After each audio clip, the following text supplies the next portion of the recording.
anything different?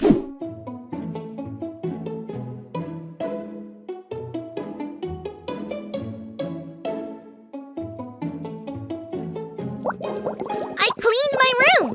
It looks okay. I actually like it better messy. It's more crazy Callie style. But my parents said I had to clean it, and actually I've been able to find some stuff I haven't seen in forever. I still can't find my favorite hair barrette though. No, not your room. Oh, then what is it? Your clothes are on backwards. Oh yeah, it was opposite day at school today. So I decided to put my clothes on the opposite way I normally do. Instead of forward, I put them on backwards. It was really fun. Hey, speaking of fun, let's play a game together that's all about opposites. Ready? Okay. I'm gonna tell you to do something, and you have to actually do the opposite of what I say. So if I told you to raise your hand, the opposite would be to keep your hand down. If I told you to nod your head yes, the opposite would be shaking your head no. Does that make sense? Yeah. Okay, let's play. Everybody stand up.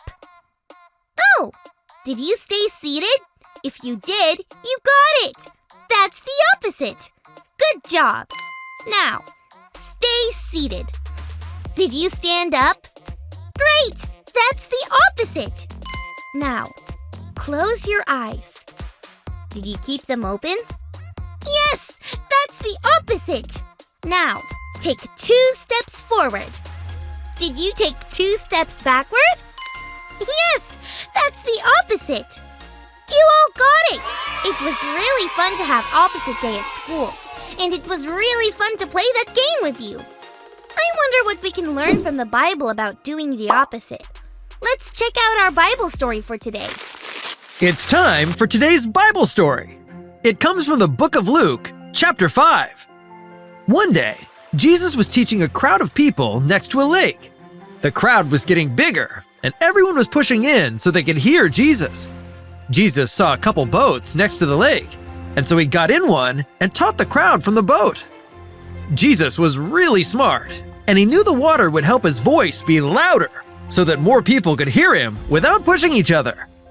When he was done teaching, he told one of the fishermen, named Simon, to go into deep water and put down their nets to try and catch fish. Simon told Jesus that they'd been trying to catch fish all night and hadn't caught any, not even one. They were done for the day and cleaning their nets. Going into deep water again and trying to fish again was the opposite of what Simon wanted to do. But because Jesus said so, Simon and the other fishermen went out again and dropped their nets into the water. Their nets started filling up with fish right when they hit the water. Simon was amazed. That was the opposite of what he thought would happen. He kneeled in front of Jesus, and from that day on, Simon followed Jesus everywhere. Simon followed Jesus instead of himself and put his fishing nets back into the water, even though it was the opposite of what he would do. He learned that day that following Jesus is the opposite of following ourselves.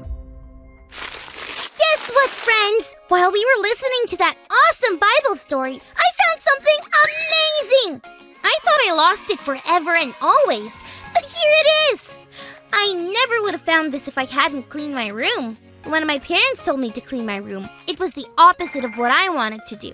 But I did it anyway, and look what I found! It reminds me of Simon from our Bible story, following Jesus instead of himself and putting out his nets to fish. It was the opposite of what he would do. But look what happened! Wouldn't it be cool if the fish were hopping in the net backwards? Could you imagine? Blup, blup, blup, blup! Thanks for growing and learning with me, friends. Remember, following Jesus is the opposite of following ourselves.